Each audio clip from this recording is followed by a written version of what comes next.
नमः परमहंसाय स्वादतचरणकमलचिन्मकरन्दाय भक्तिजनमानसनिवासाय श्रीरामचन्द्राय नमः।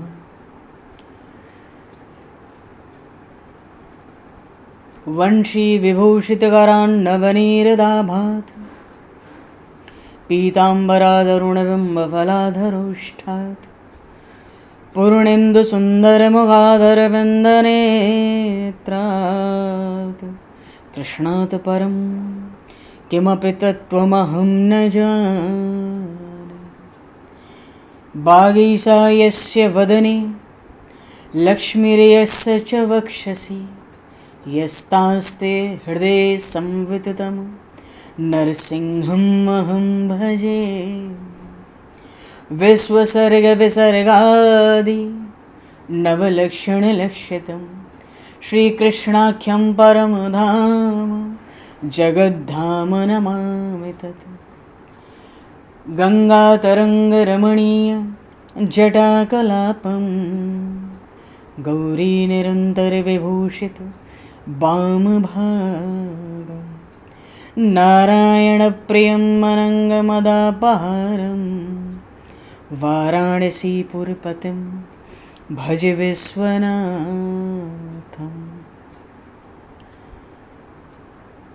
प्रह्लादनारदपराशरपुण्डरीक व्यासेऽम्बरीशशुकशौनकभीष्मदालभान् रुक्माङ्गदेऽर्जुनवसिष्ठविभीषणादीन् एतानहं परं भागवतान् नमाम्यहम्। श्रीसीतानाथसमारम्भां श्रीरामानन्दार्यमध्यमाम् अस्मदाचार्यपर्यन्तां वन्दे गुरुपरम्पराम्।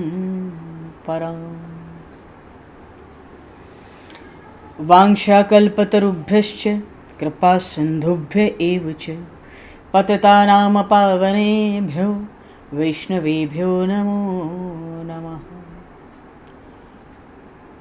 योगेन्द्राय नमस्तस्मै शुकाय ब्रह्मरूपिणे संसारसर्पदष्टमयो विष्णुरात्ममुच्यते। नारायणं नमस्कृत्य नरं चैव नरोत्तमं देवं सरस्वतं व्यासं ततो जयमुदीरये।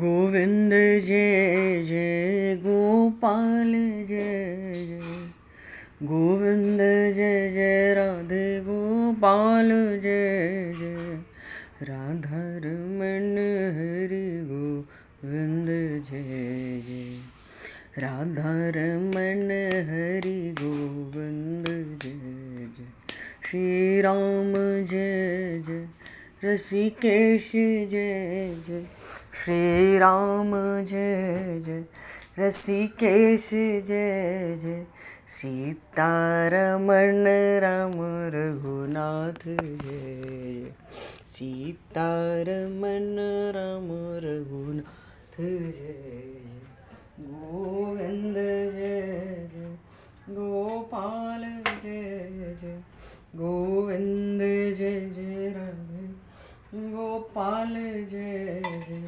राधा रमण हरि गोविंद जय जय राधा रमण हरि गोविंद जय श्री राम जय जय ऋषिकेश जय जय श्री राम जय जय ऋषिकेश जय जय सीतारमण राम रघुनाथ जय सीतारमण राम रघुनाथ जय जय गोविंद जय जय गोपाल जय गोविंद जय गोपाल जय जय राधा रमण हरि गोविंद जय जय श्री वृंदावन बिहारी लाल की जय श्री जमुना महारानी की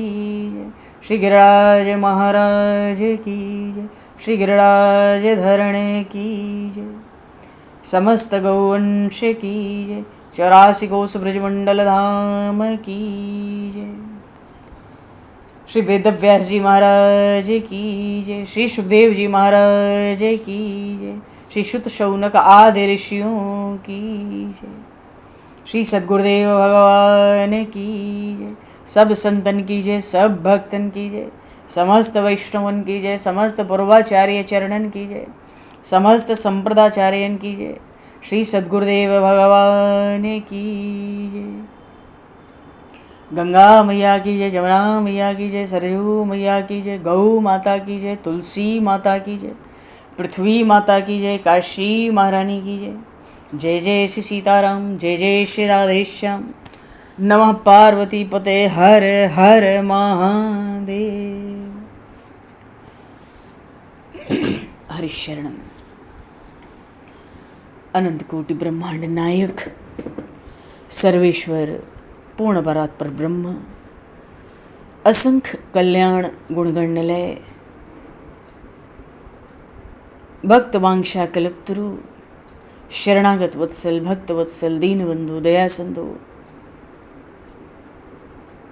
सच्चिदानंदमय श्री विग्रह भगवान श्री राधा माधव की महती कृपा करुणा से परम पावन 84 कोस ब्रजमंडल धाम के हृदय स्थल श्री धाम वृंदावन से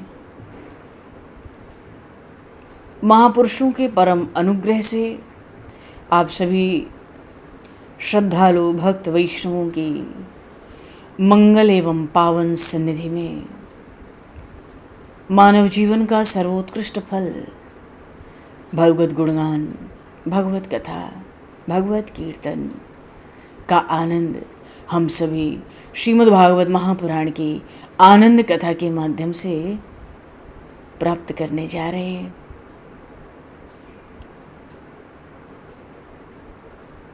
सर्वप्रथम आप सभी भक्तजनों के श्री चरणों में भगवत भाव से सादर वंदन, सादर नमन। आप सभी को यथा योग्य जय सिया राम, जय जय श्री राधे, हरि शरणम।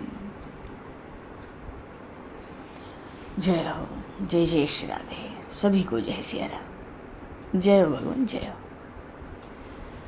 श्री राधे, श्री राधे, जय जय जय जय। कासाय वस्त्रं मणिहारभूषितं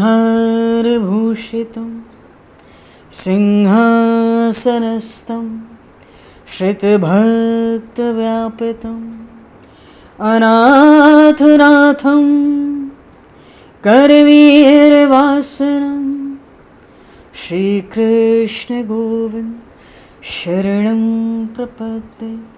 श्रीकृष्ण गोविन्द मनसा स्मरामि।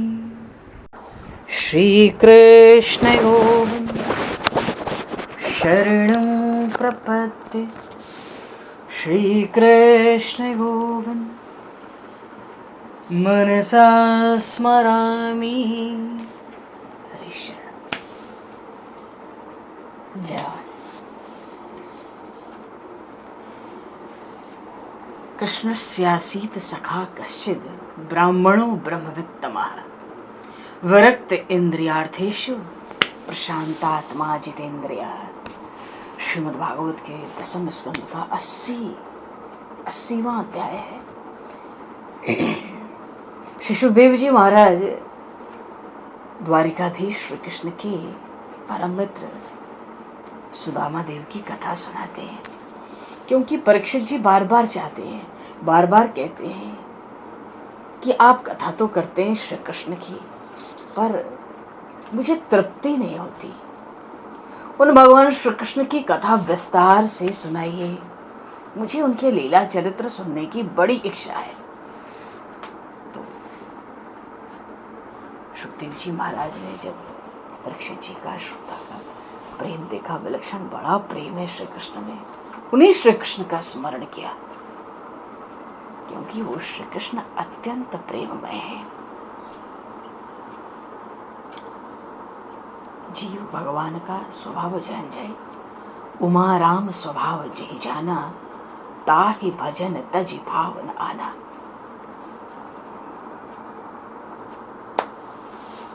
सुखदेव जी महाराज कहते हैं भगवान के स्वभाव को जीव जानता नहीं। यदि जान जाए तो फिर संसार की खुशामद कर नहीं सकता। श्री सुखदेव जी महाराज श्री कृष्ण के बाल मित्र सुदामा जी की कथा सुनाते हैं। बोले श्री सुदामा जी महाराज की जय। द्वारिकाधीश भगवान की जय।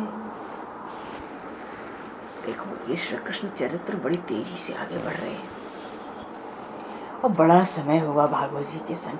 देखो ये ग्रंथ भी ऐसा ही है, इसका बड़ा विस्तार है और थोड़ा सा उस विस्तार का भी थोड़े थोड़े में दिग्दर्शन होता है। उसमें कम से कम ये मालूम पड़ता है हमने भागवत कही है, सुनी है, ये प्रसंग आए हैं। ये भागवत बहुत सुंदर है, बड़ा ही, ये तो परमहंसों की संहिता, बड़ा ही रहस्यात्मक ग्रंथ है।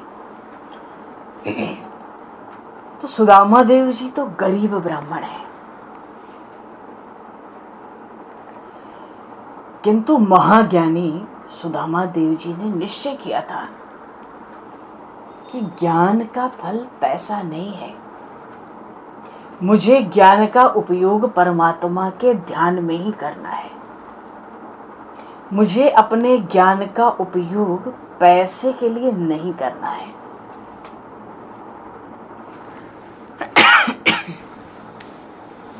ये ज्ञान आकर्षित करता है, धन आकर्षित करता है,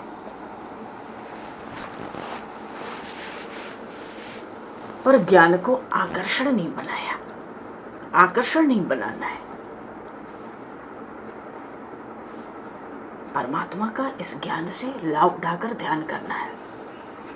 सुदामा देव जी दूर दूर के गांवों में कथा सुनाते जाते, भगवान की खूब कथा सुनाते, यज्ञ में भाग लेते, कर्म कांड भी कराते। क्यों? गरीब ब्राह्मण है ना, यज्ञ में भाग भी लेते,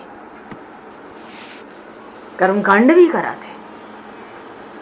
उनमें उनको धन का ढेर मिल सकता था, क्योंकि वे 4 वेद और 6 शास्त्रों के परिपूर्ण ज्ञाता है।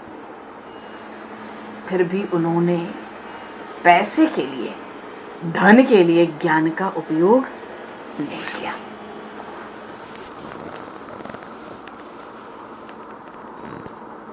वे सोचते हैं कि पैसे के लिए, धन के लिए ज्ञान का उपयोग कौन करे। ज्ञान का फल है ध्यान। अच्छा, जब से हमारे जीवन में पैसा मुख्य हुआ तब से पाप बढ़ा है। जीवन में पैसा मुख्य होने के कारण जीवन बिगड़ गया है। सुदामा देव को पैसे के लिए प्रवृत्ति करने की इच्छा नहीं हुई। उनका व्रत है अयाचित। अयाचित व्रत में ऐसा नियम होता है कि किसी से ये नहीं कहा जाता है कि मेरा अयाचित व्रत है। किसी के घर नहीं जाना। यदि कोई घर आकर कुछ दे दे तो ले लेना। प्रभु की प्रेरणा, प्रभु की इच्छा समझकर उसका आदर करना, प्रेम का सम्मान करना, भाव का ले लेना। किंतु अयाचित व्रत का दूसरा भी नियम है कि जिस दिन, देखो ध्यान दो कितनी विलक्षणता है। ऐसे ही भगवान की भक्ति पुष्ट नहीं होती, परिपूर्ण नहीं होती। अयाचित व्रत में दूसरा नियम, एक तो किसी के घर नहीं जाना, किसी से कोई याचना नहीं करना। घर आकर कोई कुछ दे जाता है, ठीक है, और दूसरा जो नियम है अयाचित व्रत का, नियम यह है कि जिस दिन जो कुछ भी आए, जो कुछ भी आए उसको सूर्यास्त होने के पहले उपभोग में ले लेना है। कल के लिए एक दाना भी घर में नहीं छोड़ना है। ये नहीं कि कोई 5 किलो आटा पहुंचा गया, खपत नहीं हुई तो कोई बात नहीं, बाहर गौ की सेवा हो जाए, पशु पक्षियों की सेवा हो जाए सूर्यास्त से पहले। क्योंकि बड़ों बड़ों का नियम होता है सूर्यास्त के बाद कुछ खाते नहीं है। पहले तो बड़ा नियम था, अब तो नहीं चल पाता है इतना कुछ। अच्छा, इसलिए अब कल के लिए कुछ अगर कुछ आ भी गया तो कल के लिए तो रखना नहीं। अरे कल तो छोड़ो, रात के लिए नहीं रखना है। इसलिए सुदामा देव ना गरीब रह गए। वो गरीब ब्राह्मण है, वो अत्यंत शांत है, जितेंद्रिय है, महान तपस्वी भी है, पर ज्ञान है, भक्ति है। इसलिए सुदामा जी बड़े शांत हैं। वे महान ज्ञानी है। महान ज्ञानी का अर्थ है अंतर्मुख है। वो सारे दिन घर में रह के ध्यान करते हैं, ब्रह्म का चिंतन करते हैं। अच्छा, आज जिसको लोग पोरबंदर कहते हैं ना, वही सुदामा जी का गांव है। सुदामापुरी वही है। ये सुदामा देव, देव इसलिए क्योंकि ब्राह्मण है, भूदेव। ये सुदामा देव वहीं रहते थे। उनकी पत्नी का नाम भागवत में नहीं लिखा है, किंतु अन्य ग्रंथों से पता चलता है उनकी पत्नी का नाम सुशीला है। उनकी पत्नी महान पतिव्रता है। पतिव्रता का अर्थ है जो पति को परमात्मा मानती है। अच्छा, किसी भी पत्नी की, स्त्री की ही परीक्षा संपत्ति में नहीं होती, विपत्ति में होती है। आपद काल परखिए ही जारी।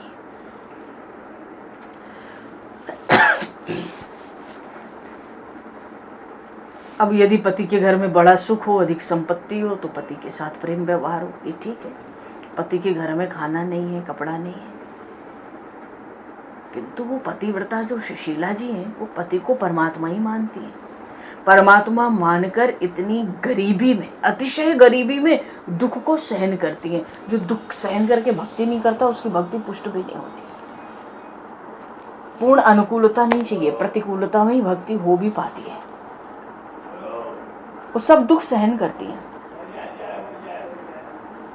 उन्होंने अपने पतिदेव से कभी ये नहीं कहा कि आप कुछ धन के लिए, 2 पैसे के लिए कुछ काम करें। ऐसा पतिदेव से कभी नहीं कहा।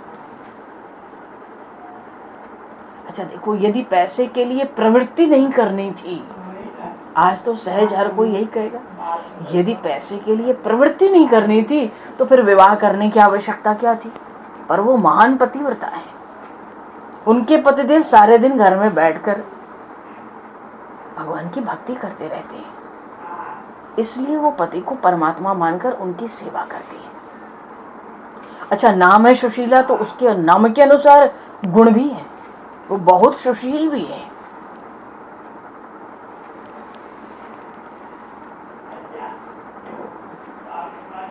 नाम के अनुसार गुण होना चाहिए। सुशीला जी अत्यंत सुशील है।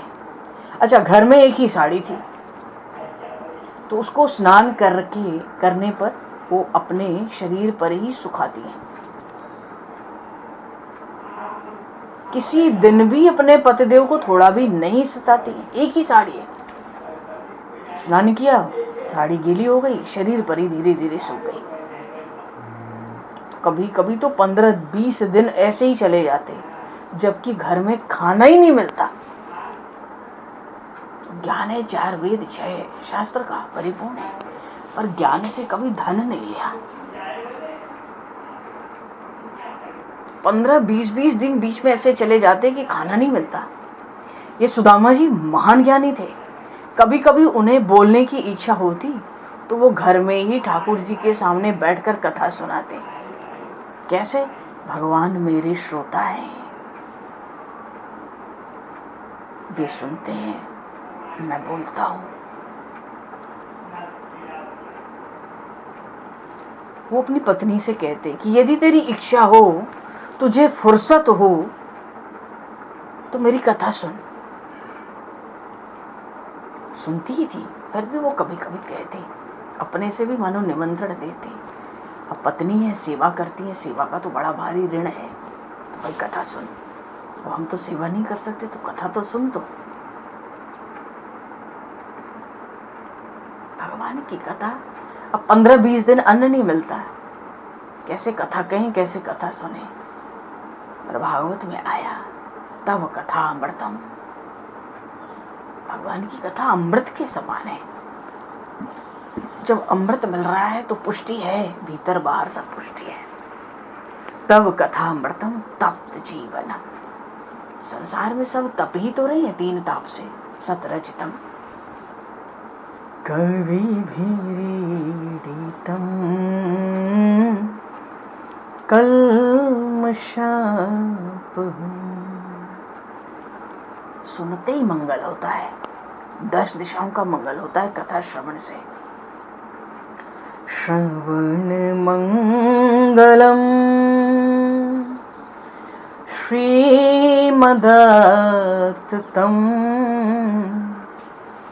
भूमि गृह्णन्ति ते भूरिदा जनाः भूमि गृह्णन्ति ते भूरिदा जनाः। गोपियाँ तो गोपी गीत में देखो ना, कहाँ तो रास का प्रसंग, वहां पे कथा की महिमा लीला चरित्र गाती है और कहती है इस पृथ्वी पे जो आपकी कथा का दान कर रहे हैं उनसे बड़ा कोई दानी नहीं है। भूमि गृह्णन्ति ते भूरिदा जना तब कथामृतम तप्त जीवनम।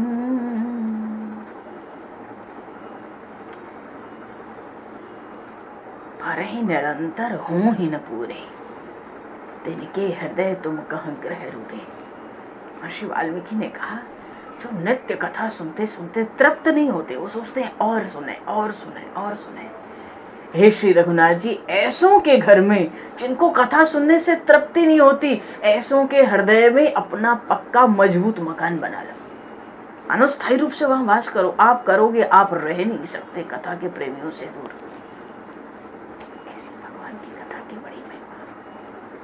श्रवण चरित लीला कर्ण पीयूष विप्रट वाह वाह विहंग धर्मा भिक्षुक चरयाम चरण। श्री जी ने कथा की महिमा गाई है उद्धव जी से। श्रद्धामृत कथायाम में शश्वन मदन कीर्तनम परिनिष्ठा च पूजायाम स्तुतिभिः स्तवनम मम आदरः परिचर्यायाम सर्वांगैर अभिवंदनम मदभक्त पूजाभ्यधिका सर्वभूतेषु मनमते। कथा सुन के ये एक गुण आना चाहिए, इसका अभ्यास होना ही चाहिए। सर्वभूतेषु मनमते, ये बहुत अद्भुत बात है।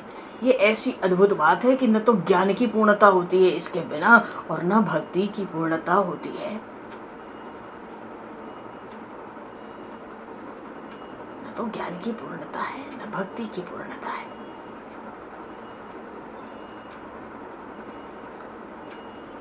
चीज क्या है? सर्वभूतेषु मनमते।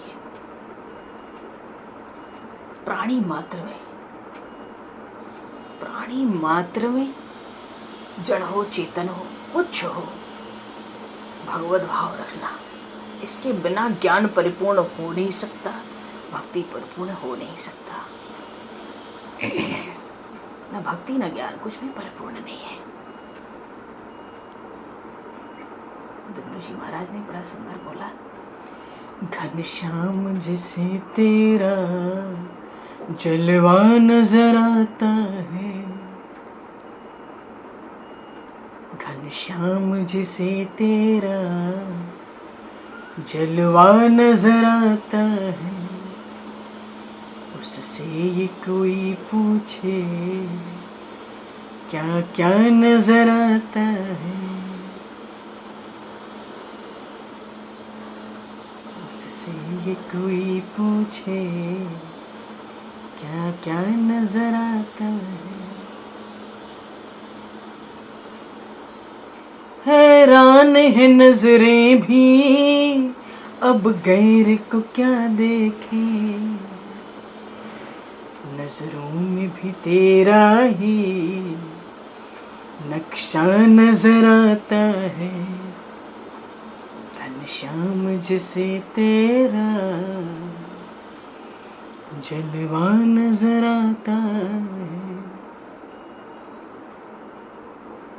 बिंदु जी महाराज ने इतनी सुंदर बात कही है यहाँ पर, बतलाएं किसे क्या हम, क्या कदर है आंसू की,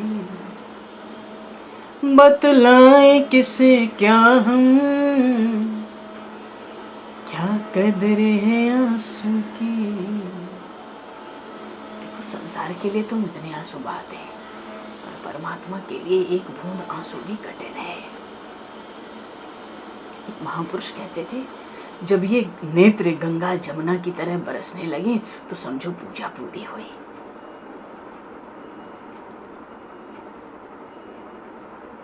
इन प्रेमाश्रुओं के बिना हृदय द्रवित नहीं होता। संसार शरीर के प्रति पूरा पूरा पश्चाताप नहीं होता। अपने अंतःकरण की पूर्ण शुद्धि भी नहीं होती।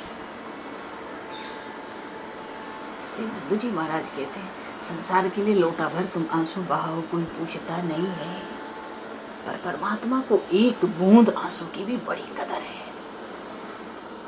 बतलाएं किसे क्या हम, क्या कदर है आंसू की। एक बिंदु भी उल्फत का, एक बिंदु भी उल्फत का दरिया नजर आता है।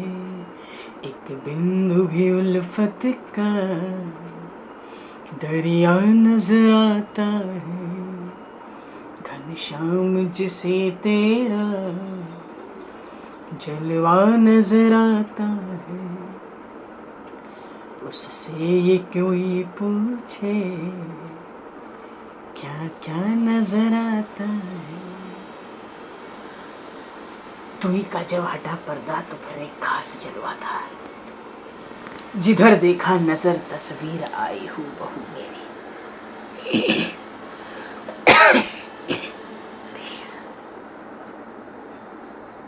भगवान की कथा से हृदय द्रवित होता है, उसमें प्रेम प्रकट होता है।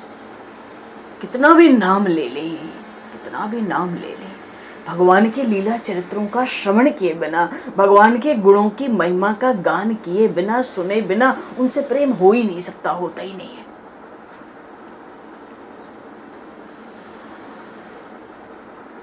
सुदामा देव जी बाहर कथा नहीं होती, जब नहीं जाते तो घर में ही भगवान को श्रोता बनाकर कथा सुनाते। पत्नी से कहते, यदि तेरी इच्छा हो, तेरी फुर्सत हो तो तू भी कथा सुन। सुशीला जी कथा सुनती, उनको बहुत आनंद आता था। वो विचारती थी भीतर से, ये कैसा सुंदर बोलते हैं। वो भीतर से विचारती, मेरे पतिदेव महान ज्ञानी है। एक दिन मन में आया, घर से बाहर जाकर कथा सुनावें, भगवान के लीला चरित्र गुणगान करें तो बहुत कुछ मिल भी तो सकता है। और फिर इनको पैसे के लिए, धन के लिए प्रवृत्ति करने की इच्छा भी नहीं है।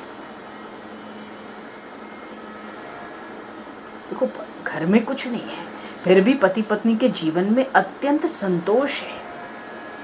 जिस घर में संतोष होता है उस घर में सब कुछ होता है, और जिस घर में सब कुछ हो पर संतोष नहीं होता उसमें कुछ नहीं होता है। क्यों? उनका मन अशांत बना रहता है। घर में सब कुछ है पर संतोष नहीं है, कुछ नहीं है। क्यों? मन अशांत है, ये चाहिए वो चाहिए, ये करना है वो करना है, शांत नहीं बैठते। सुदामा जी अत्यंत संतोषी ब्राह्मण है, सुशीला जी भी वैसे ही पवित्र जीवन गुजार रही थी उनके साथ। धन के लिए कुछ करना नहीं तो कथा करो तो अपने आप सहज ही मिले। पर उनका तो अयाचित व्रत है, किसी के घर जाना नहीं, घर आके कोई दे दे ठीक है, कुछ मिल भी गया तो सूर्यास्त से पहले समाप्त भी करना है, कल के लिए, रात के लिए एक दाना रखना भी नहीं। देखो उन परमात्मा की लीला बड़ी विचित्र है। उनके घर में एक बालक का जन्म हुआ। वो बालक बड़ा होकर अपनी माँ को सताने लगा। कैसे सताता? वो कहता, भूख लगी है, बहुत ठंडी पड़ रही है, कपड़ा नहीं है, खाना नहीं है। अब देखो सुदामा देव जी छोटी सी झोपड़ी में रहते हैं, तो ठंड पड़ती तो एक और कोने में बैठ जाते हैं, ध्यान करते हैं, और दूसरी ओर लड़का बहुत रोता है। फिर भी महाराज का मन एकदम शांत है। अनुकूल परिस्थिति में मन को शांत रखना सच्ची शांति नहीं है। विपरीत परिस्थिति में जिसका मन शांत रहता है उसकी शांति सच्ची है। अनुकूल परिस्थिति में तो सब शांति रखते हैं, बनी रहे, शांत रहो भाई, बना रहे, ये समय बना रहे। सुदामा जी के घर में खाना नहीं है, उनकी झोपड़ी ऐसी है कि उसमें धूप भी अंदर आती है, बरसात भी अंदर आती है। लड़का रोता है, महाराज शांति से नारायण का, द्वारिकाधीश का ध्यान करते हैं। वे सच्चे ज्ञानी है ना, उनका मन अत्यंत अशांत,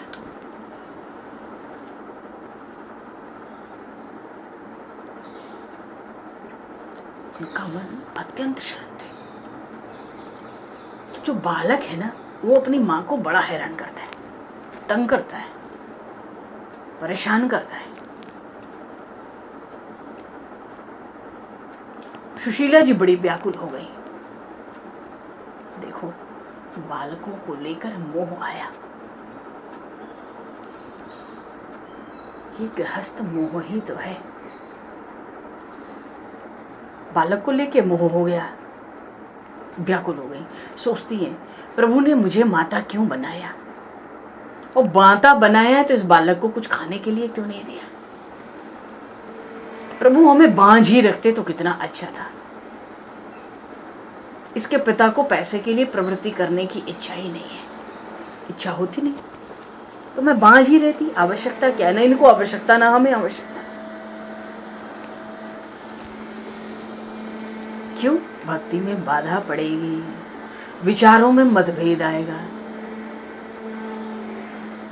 तो प्रेम व्यवहार में भी मतभेद आएगा।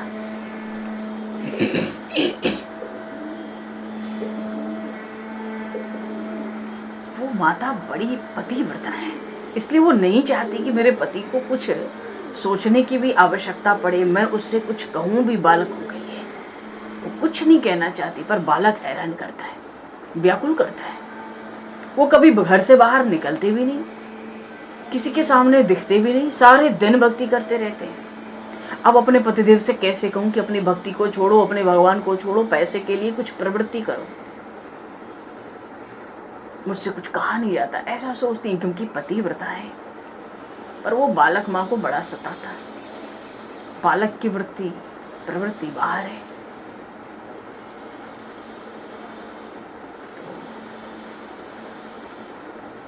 उन्होंने एक दिन विचार किया, वो सताता बहुत, तो व्याकुल तो कर ही दिया, उनके मन को उसने अशांत कर दिया।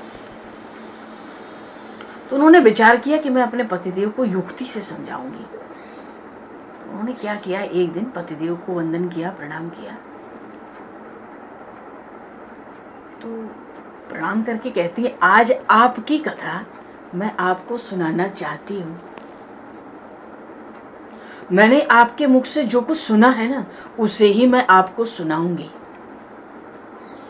आपने एक बार अपनी कथा में कहा था कि श्री कृष्ण को अपने मित्र अतिशय प्यारे लगते हैं। सुदामा जी ने कहा कि हाँ देवी, मेरा कन्हैया मित्रों के साथ बड़ा प्रेम करता है।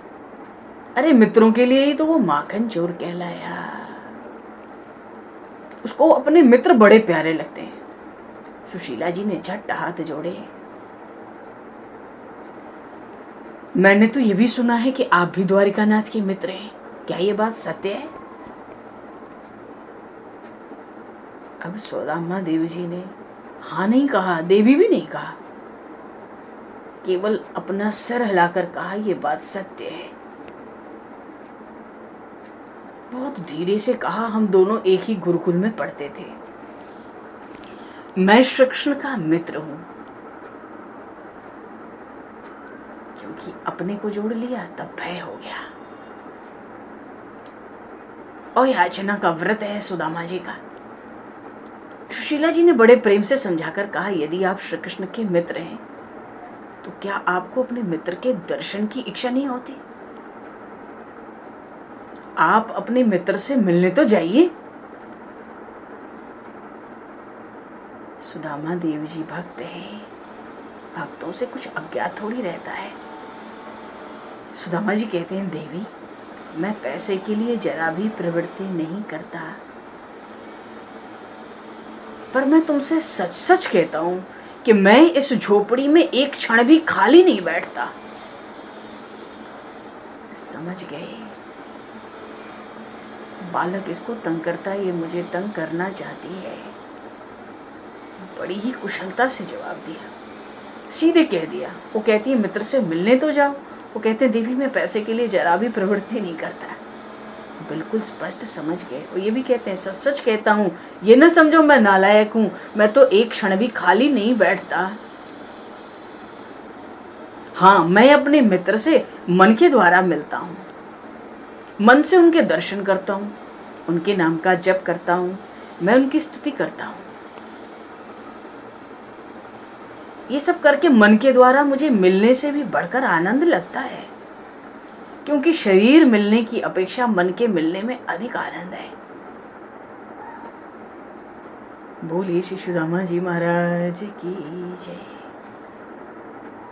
कैसा श्री कृष्ण प्रेम अपना बड़े कम शब्दों में विपरीत परिस्थिति में प्रकट करना पड़ा। सुदामा जी महान ज्ञानी भक्त थे। सुशीला जी उनसे कहती है आप उनसे मन के द्वारा मिलते होंगे, किंतु उनका प्रत्यक्ष दर्शन करने के लिए क्यों नहीं जाते? एक बार प्रत्यक्ष दर्शन करने तो जाइए। सुदामा जी ने कहा मैं उनका प्रत्यक्ष दर्शन के लिए नहीं जाता। इसका एकमात्र कारण यह है कि मैं उनका मित्र होने पर भी दरिद्र नारायण हूं और वे लक्ष्मीपति हैं। वे लक्ष्मीपति नारायण हैं, मैं दरिद्र नारायण हूं। यदि दरिद्र नारायण लक्ष्मीपति नारायण से मिलने आएगा तो किसी को ये शंका होगी कुछ मांगने आया होगा, और मेरे व्रत के अनुसार, मेरे नियम के अनुसार मांगना और मरना समान है। चाहे कुछ भी हो, मैं नहीं मांगूंगा, न मांगूंगा और न प्रभु के द्वार पर भी मांगने के लिए जाऊंगा। भगवान को जो देना होगा मेरे घर आकर दे देंगे।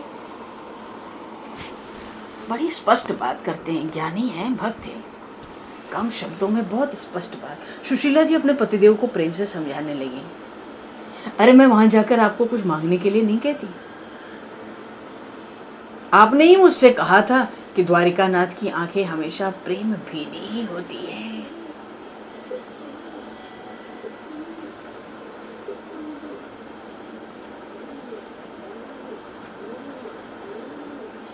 द्वारिकानाथ की आंखें हमेशा प्रेम भीनी है।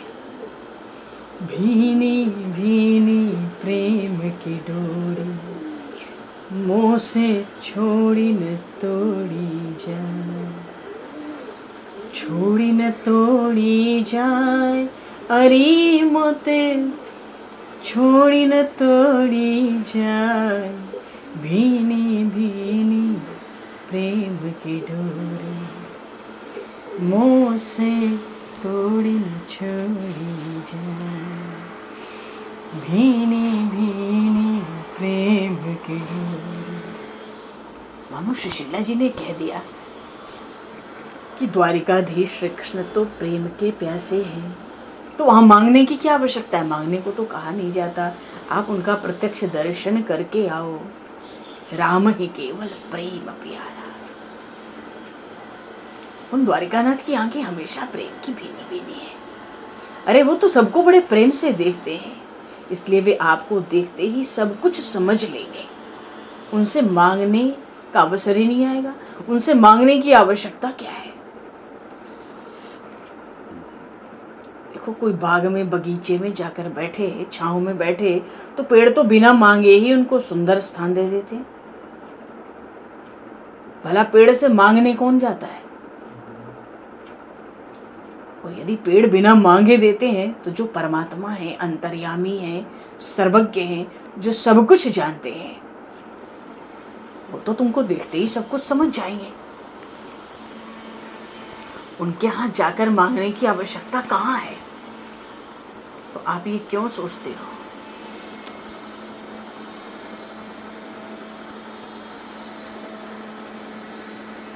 वो आपको उठाकर हृदय से जरूर लगाएंगे।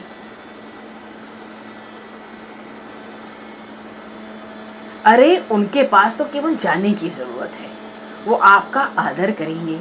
आप एक बार द्वारिका जाइए, ये मेरा बड़ा आग्रह है। अब सुदामा देव जी महान योगी हैं, महान तपस्वी हैं, और सब सद्गुण होने पर भी उनके मन में कुछ अभिमान छिपा हुआ नहीं है। अच्छा, सुदामा जी कहते हैं कि दूसरे ब्राह्मण जैसे द्वार द्वार भटकते हैं, उस प्रकार मैं कहीं जाता नहीं, ये मेरा नियम है। मैं प्रभु के द्वार पर भी नहीं जाऊंगा। बड़ा तर्क वितर्क चलता रहा। अंततः सुशीला जी कहती हैं बड़े प्रेम से,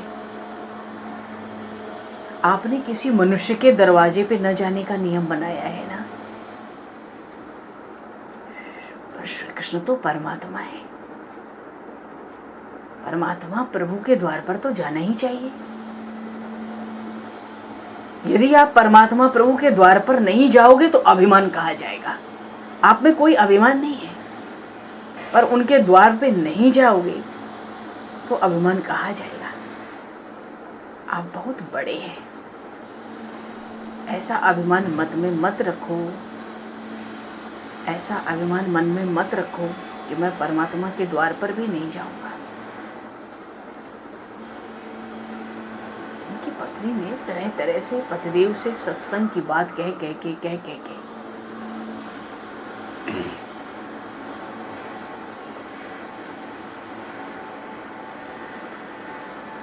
उनको मनाया। सुदामा देव जी के मन में बात आई कि पत्नी भला मुझसे क्या गलत कहती है। जब से विवाह होकर आई कोई सुख नहीं, खाना तक नहीं, कपड़ा तक नहीं।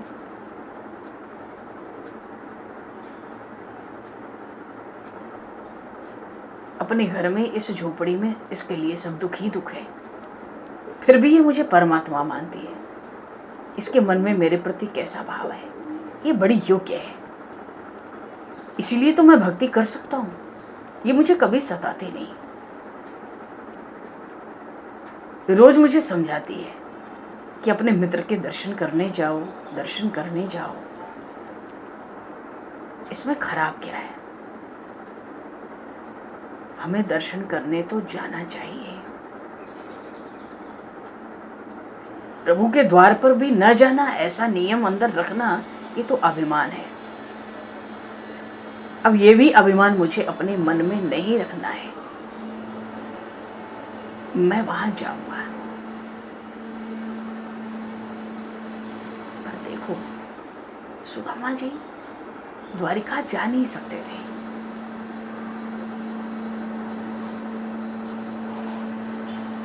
बात परमात्मा के द्वार की नहीं है। जो भक्त है, जो एक क्षण खाली नहीं है, अरे वो परमात्मा से अलग है ही कहाँ?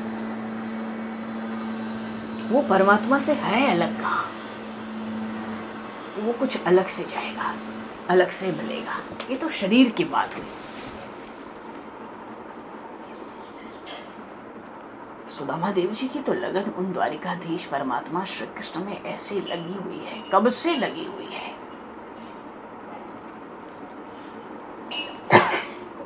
मन में देखो, पत्नी की सेवा का भार आया हृदय पर। सेवा का बड़ा ऋण होता है। प्रभु श्री राम भी मां जानकी की सेवा का स्मरण करके व्याकुल होते थे। क्यों? 14 वर्ष के वनवास में तुमने बड़ी सेवा की। सेवा जहां करे मोहि ऋणिया बनाया है। प्रभु कहते, मेरी सेवा कर करके मुझे ऋणी बनाया है। भगवान श्री राम विचार करते हैं अयोध्या के राजमहल में 11,000 वर्ष ब्रह्मचर्य में भूमि पर शयन करते, विचार करते हैं मेरे वनवास में जानकी ने, श्री सियाजू ने कितनी सेवा की मेरी, पर उनके वनवास में मैं उनकी कोई सेवा नहीं कर सका।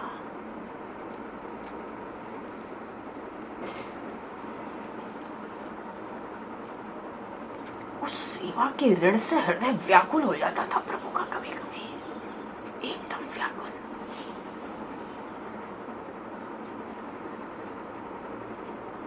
ज्यादा व्याकुल होते तो प्रभु विचार करते, अरे सुबह राज दरबार में बैठना है।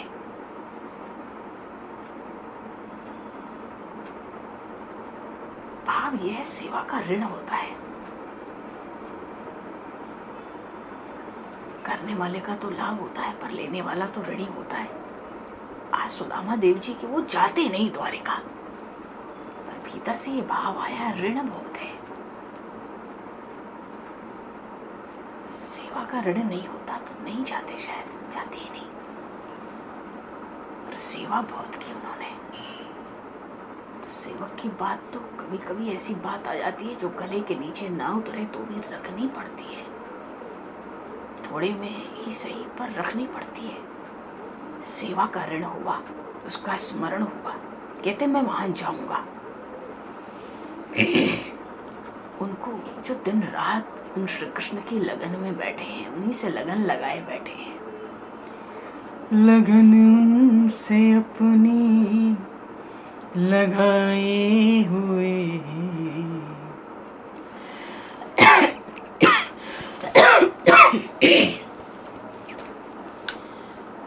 जो मुद्दत से मन को चुराए हुए। सुदामा देव जी का मन तो उन श्री कृष्ण में एक है। लगन उनसे अपनी लगाए हुए। बिंदु जी महाराज ब्रह्मचारी संत हैं। भावनाओं के, प्रभु के चरणों में भाव लगाने के बड़े धनी हैं। बोलिए श्री बिंदु जी महाराज की जय। हम मन से उनको नमन करें, प्रणाम करें एक बार। ऐसे सुंदर सुंदर भाव उनके पदों में कई विलक्षणता, बड़ी विलक्षणता है। इसमें कहते हैं एक जगह, निकालें भी उनको तो कैसे निकाले, जो रग रग में के रग रग में वो ही समाये हुए हैं। निकाले भी उनको तो कैसे निकाले, कि रग रग में वो ही समाये हुए हैं। वे रूठे भी हमसे तो परवाह नहीं है, वो रूठे भी हमसे तो परवाह नहीं है। हम उनके हृदय को मनाए हुए हैं, हम उनके हृदय को मनाए हुए हैं। लगन उनसे अपनी लगाए हुए हैं, जो मुद्दत से मन को चुराए हुए हैं, जो मुद्दत से मन को चुराए हुए हैं। हम उनके हृदय को मनाए हुए हैं। परमात्मा को तो वही मना सकता है जो उनके चरण कमलों को अपने प्रेमाश्रुओं से भिगो दे, वही मना सकता है। इतना विश्वास, वो रूठे भी हमसे तो परवाह नहीं है। हम उनके हृदय को मनाए हुए। एक निष्ठा, एकमात्र निष्ठा, त्रिकाल की एक निष्ठा प्रभु के चरणों में। तुझे ने कहा, मोहर बिंदु उन पर लुटाए हुए हैं, मोहर बिंदु उन पर। इतने प्रेम के अश्रुओं की बरसात की है, इसलिए कहते हैं वो रूठे भी हमसे तो परवाह नहीं है। हम उनके हृदय को मनाए हुए हैं। सुदामा जी महाराज को उन श्री कृष्ण की विलक्षण लगन है। उन्होंने तो कह दिया, मैं सच सच कहता हूँ, मैं इस झोपड़ी में एक क्षण भी खाली नहीं बैठता। पहले ही डर गए, अब धन के लिए, पैसे के लिए प्रवृत्ति कराना चाहती हैं, वो नहीं चाहते, पर सेवा का ऋण इसलिए महापुरुषों ने कहीं कहीं कहा है, कोई बुरा भी माने तो उसकी सेवा नहीं लेनी चाहिए।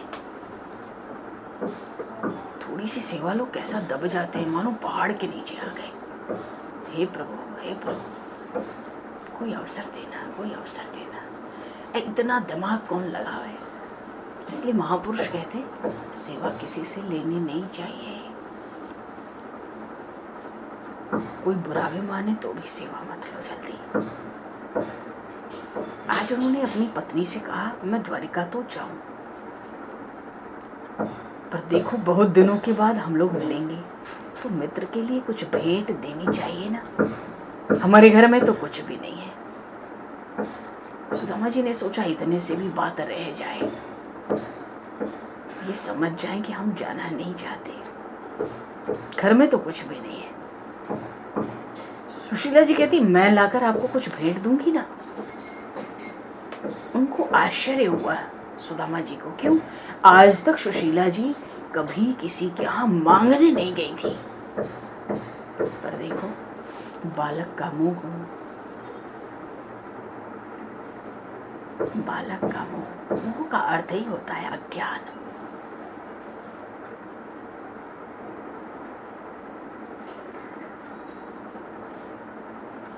कभी जाकर देता है वो परमात्मा, कभी बुलाकर देता है, कभी छप्पर फाड़कर घर बैठे देता है। पर मोह तो अज्ञान है, और अज्ञान ही जीवन में दुख का हमारे एकमात्र कारण है।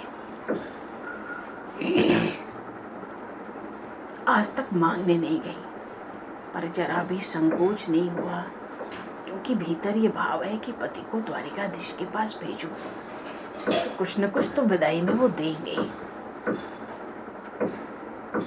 पर जो कहीं याचना करने नहीं जाता, उसके लिए कितनी भारी बात थी, ये सुशीला जी को उस समय समझ नहीं आई।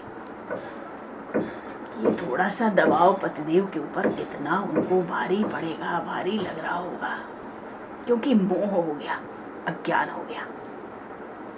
कहती है भेंट लाकर आपको दूंगी। अरे भेंट लाकर देनी है तो बालक के लिए मांग लाओ, बालक के लिए भी तो मांग सकते हैं। दो तीन महापुरुषों के जीवन में, जीवन चरित्र में ये बातें मिली है। घर में कुछ नहीं, आज तक किसी के द्वार पर मांगने नहीं गई, पर बालक का मुंह, छठ कहा आपको भेंट लाकर दूंगी, आज तक मांगने नहीं गई, किंतु आज पड़ोस में गई हैं। देखो शास्त्र मांगने के लिए कभी नहीं कहता। महापुरुष कहते हैं मांगना और मरना बराबर है, फिर भी एक चुनना है तो मर जाओ। सही बात है,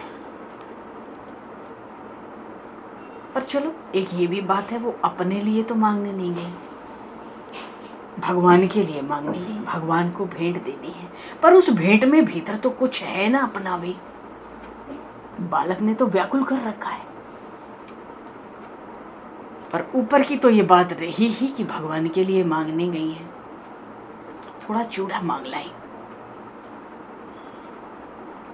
पर ये बढ़िया बात रही कि जो मांग कर लाई उसका एक दाना भी घर में नहीं रखा, और ना एक दाना अपने बालक को खाने के लिए दिया। मांग के जब ले आई तो लाने के बाद पूरा निश्चय, मन को एकाग्र करके निश्चय कर लिया कि मैं परमात्मा के लिए मांगने गई थी। इस दाने में से मुझे एक भी दाना घर में रखने का अधिकार नहीं है, जबकि 15-20 दिन से घर में भोजन नहीं है। तो चिवड़ा बांधने के लिए कपड़े का एक चिथड़ा था, तरीके से तो वो चिथड़ा भी नहीं था।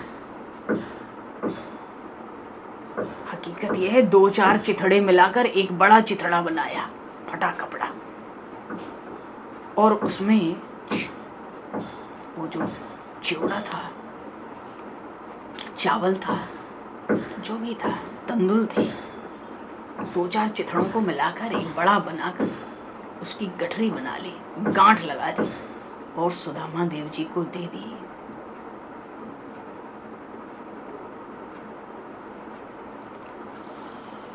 बोले श्री सुदामा देव जी महाराज की जय, श्री द्वारिकाधीश भगवान की जय।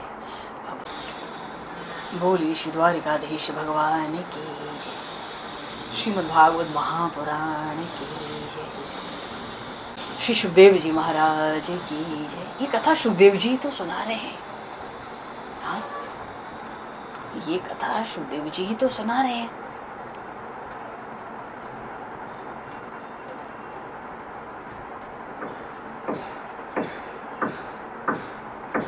सब संतन की जय, सब भक्तन की जय, सब गुरुदेव भगवान की जय। दो पल नाम संकीर्तन बोलेंगे और फिर हाँ फिर वाणी को विराम दिया जाएगा आज। जय जय गोविंद गोविंद गोपाल नंदलाल। जय जय गोविंद गोविंद गोपाल नंदलाल। जय जय गोविंद